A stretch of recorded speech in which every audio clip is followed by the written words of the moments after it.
Halo semuanya, saya Hilmi, tutor MBL offline di Bimbel Toto Gajah Pintar. Di video kali ini kita akan membahas soal 9 kuis terkait bab 10-11, yaitu khususnya sistem persamaan linear ya, berarti bab 10. Oke, kita langsung saja masuk ke pembahasan. Di sini sudah diberikan di soal itu 3 persamaan linear. Oke, nah kemudian yang berbeda di sini bisa kita lihat bahwa di persamaan yang kedua, koefisien dari Z ini adalah K. Kemudian di persamaan yang ketiga, koefisien dari Z ini adalah K juga ya kan. Nah, K-nya harus berapa? Kita harus cari tahu K-nya berapa sehingga sistem persamaan linear ini ya, itu tunggal gitu. Atau artinya itu solusinya, sistem persamaan linear ini punya solusi dan solusinya tunggal. Oke, untuk mengerjakan soal ini, kita untuk mencari eh, menentukan nilai K-nya, kita bisa menggunakan matriks ya, metode matriks. Yaitu pertama kita ubah apa namanya si persamaan linear ini ke dalam bentuk matriks. Oke, di sini ada matriks A gandeng matriks B. Oke, di mana matriks A ini adalah elemen semua elemen yang ada di matriks A. Matriks A ini adalah koefisien dari eh, tiap variabel yang ada di persamaan ini. Oke, contohnya ini baris satu ya pada matriks A ini adalah satu ini adalah koefisien dari X, oke, dua ini adalah koefisien dari Y, dan min satu ini adalah koefisien dari Z. Gitu. Dan hasilnya itu kita taruh di matriks B, gitu. Hasilnya 0, gitu ya. Gampang ya teman-teman. Nah, jangan sampai salah di sini ada sedikit pengecoh. Misal ini min KX. Nah, ini koefisiennya apa? Min KZ. Koefisiennya itu kan dari Z adalah negatif K ya kan?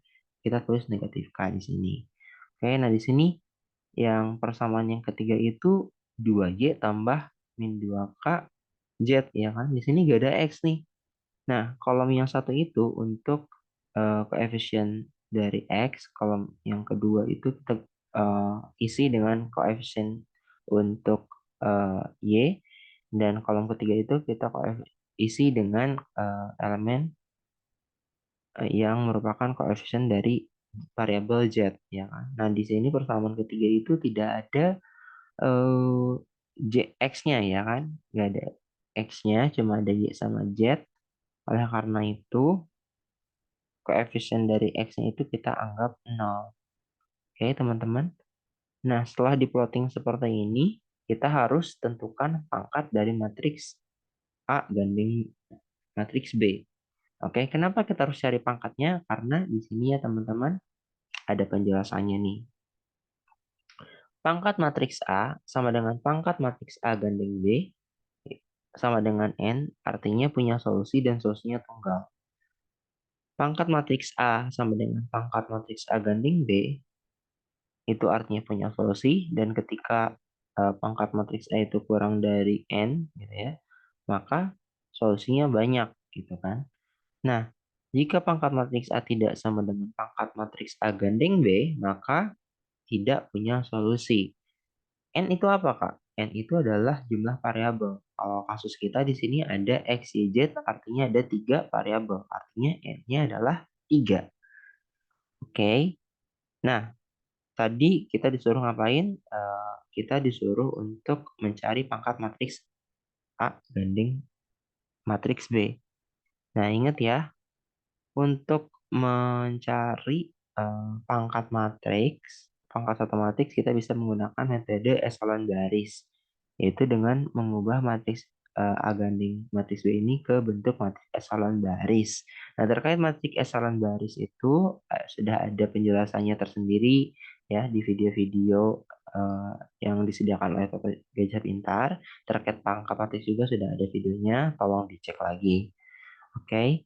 Nah, sederhananya singkatnya itu sebelum kita identifikasi pangkat matriks, kita harus ubah dulu matriks A gandeng B, matriks B ini ke dalam bentuk matriks eselon baris. Matriks eselon baris itu matriks mirip segitiga atas. Terkait matriks segitiga atas juga sudah ada videonya ya. Coba kalian lihat lagi. Sederhananya itu kita harus buat elemen ini baris 2 kolom 1 ini 0, kemudian elemen yang ada di sini baris 3 kolom 2 ini harus sama dengan 0 gitu ya, sehingga nanti matriks segitiga atas bentuknya seperti ini. Oke. Nah, cara mengubah ini menjadi 0 kita bisa gunakan OBD ya kan. OBD E21 min 2. Ini mungkin kakak jelasin sekilas ya. Di sini kita mengubah baris 2 dengan menggunakan baris 1 sebagai baris dasar, ya kan? Berarti kan min 2 dikali 1, itu min 2 tambah 2, itu 0. Gitu ya. Sederhananya itu untuk mengubah elemen 2 ini menjadi 0, maka kita harus apa ya? Ketika kita menggunakan baris 1, gitu kan? Maka kita harus cari suatu bilangan yang ketika dikalikan dengan 1 pun ditambahkan dengan 2 itu hasilnya 0 gitu. Maka ini E21 min 2 gitu. Min 2 dikali 2 min 4, min 4 tambah 6 itu berapa? 2 ya hasilnya. Kemudian min 2 dikali min 1, 2, 2 ditambahkan dengan min K berarti 2 min K. Oke, min 2 dikali 0, 0, 0 ditambahkan dengan min 2 yaitu min 2. Oke. Nah, yang baris yang bawahnya kita tulis ulang lagi aja ya, karena tidak mengalami perubahan. Nah, selanjutnya apa? Selanjutnya kita mau ubah elemen ini menjadi 0, yaitu dengan menggunakan baris 2 sebagai baris dasarnya. Kita menggunakan OBD 32, yaitu mengubah baris 3 dengan 2 sebagai baris dasar. Berarti kita harus cari suatu bilangan ya untuk menentukan ini. Kita harus cari suatu bilangan yang ketika dikalikan dengan 2, kemudian ditambahkan dengan 2, itu hasilnya 0 gitu kan. Maka bilangan tersebut adalah min 1. Oke, kita langsung operasikan saja. Min 1 kali 0. Oke, di sini sebelum kita operasikan, kakak mau highlight ya. Kenapa kita menggunakan baris 2 sebagai baris dasar? Kenapa gak baris 1 gitu?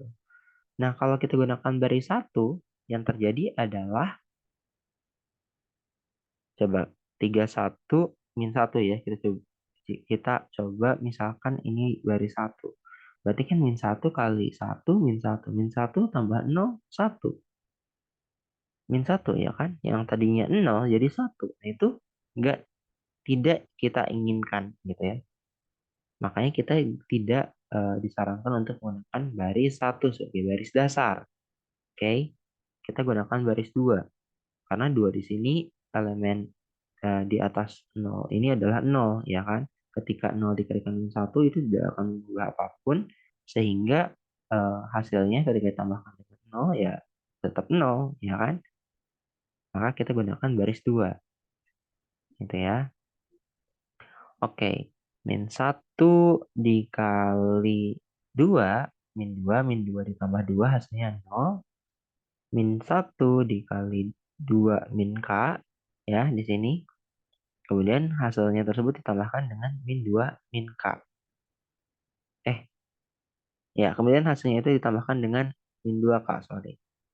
Nanti kita tulis hasilnya di sini. Nah, itu bisa, kalau bingung kakak udah bikin ya di sini rinciannya. Min 1 dikalikan 2 min K. Min 1 dikalikan 2 min K. Kemudian hasilnya ditambahkan dengan elemen ini ya, min 2K.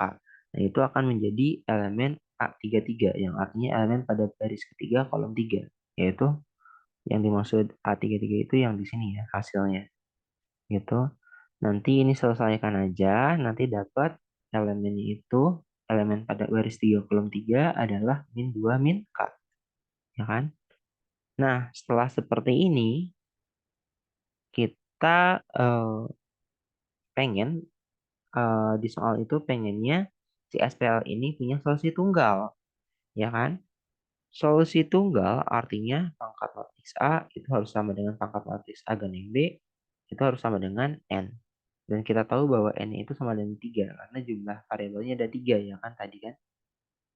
Berarti supaya pangkat matriks A ini sama dengan 3, ya kan?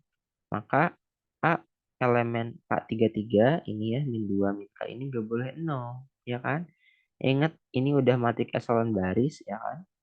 Kemudian pangkat matriks itu adalah kalau matriksnya sudah masuk matrik eselon baris, pangkat matriks adalah jumlah baris yang tidak semua elemennya 0, ya kan? Nah, kalau elemen di sini 0 gitu, maka pangkat matriks A itu akan sama dengan apa? 2, ya kan? Karena jumlah baris yang tidak semua elemennya 0 itu adalah 2, gitu. Sedangkan kalau elemen ini tidak 0, ya, maka pangkat matriksnya akan sama dengan 3, dan itu solusinya akan tunggal, gitu. Maka oleh karena itu, si elemen ini nggak boleh sama dengan 0. Karena elemen ini nggak boleh sama dengan 0, maka min 2 min K nggak boleh sama dengan 0, ya kan? Sehingga kita dapat K-nya itu, supaya dia tidak sama dengan 0, maka K-nya nggak boleh negatif 2, ya kan? Ini tinggal pindah ruaskan aja. Nah, gitu ya teman-teman, supaya pangkat SPL ini punya solusi dan solusinya tunggal, maka K-nya tidak boleh min 2. Coba kita uji ya, kalau K-nya sama dengan 1, kita masukkan saja ya ke sini. 2 min K, 2 min 1 itu berapa? 1, ya kan? Kemudian min 2 min 1. Berarti min 2 dikurangi min 1 itu min 3. Nah, kemudian ini K-nya kita ubah dengan 1, berarti kan 4 dikurangi 1 kuadrat, 4 dikurangi 1, 3. Nah, bisa kita lihat bahwa matriksnya ini matrik eselon baris. Kalau sudah matrik eselon baris, berarti kita bisa tentukan pangkatnya, dan pangkatnya itu adalah banyaknya baris yang tidak semua elemennya 0. Baris 1, ya kan? 2, 3. Ada 3 baris yang tidak semua elemennya 0, maka pangkat matriks A sama dengan pangkat matriks A gandeng B, ya kan? Sama dengan 3. Gitu. Ya, teman-teman. Nah, ini soal lanjutan ya, teman-teman. Apa yang akan terjadi ketika K-nya itu sama dengan min 2, gitu kan? Nah, itu soalnya udah terjawab ya, K-nya min 2. Nah, sekarang ini soal lanjutan aja. Kalau kita masukkan K sama dengan min 2 ke dalam matriks ini ya, teman-teman, maka apa yang akan terjadi? Matriksnya akan berbentuk eselon baris, dan jumlah matriksnya adalah pangkat matriks ketika K-nya sama dengan min 2, maka pangkat matriks A sama dengan pangkat matriks AB, ya kan? Ini pangkat matriks A nih, ini matriks A, ini matriks AB, ya kan? Akan sama dengan pangkat matriks A gandeng B, dan namun pangkat matriks A ini kurang dari N, ya kan? Ini kan jumlahnya 2, ya kan? Pangkatnya 2 itu kurang dari 3 atau kurang dari N. Artinya punya solusi, tapi solusinya apa? Solusinya banyak, gitu. Oke, sekian penjelasan dari Kakak. Terima kasih. Please like, share, and subscribe. Dan Kakak himbau kepada teman-teman untuk lihat video-video lainnya ya. Soalnya soal ini pembahasan soal ini soal ini mirip dengan soal-soal yang sudah dibahas di video lainnya. Oke, terima kasih semuanya.